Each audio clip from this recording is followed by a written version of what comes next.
ঘোরার জন্য আসলে আমি মনে করি আমাদের রিক্সাটাই বেস্ট। তা না হয় বুঝলাম, কিন্তু তুমি তো আমাকে কথা দিয়েছিলে আজকে সারাদিন আমরা দুজন তোমার গাড়িতে করে ঘুরবো।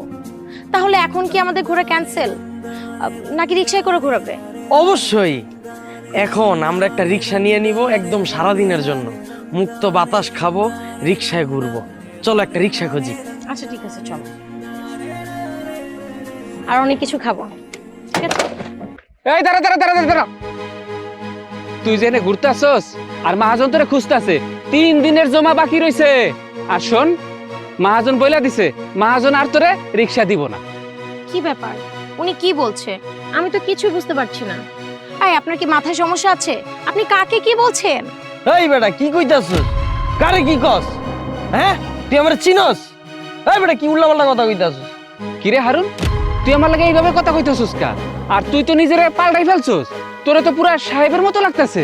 এই বেটা তুই যদি আমার পাগল করে ছাড়বি, তোর আমি চিনি না জানি না, তুই কি উল্টাপাল্টা কথা কওয়া শুরু করছস? হ্যাঁ, আমিও তো তাই বলছি। লোকটার মনে হয় মাথায় সমস্যা আছে, না হলে তোমাকে এরকম উল্টাপাল্টা নামে কেন ডাকবে? তোমার কত সুন্দর একটা নাম, আরিয়ান চৌধুরী, আর সেটাকে কি ডাকছে হারুন নাকি? না পা, আমি যা কইতাছি সব হাসা কইতাছি।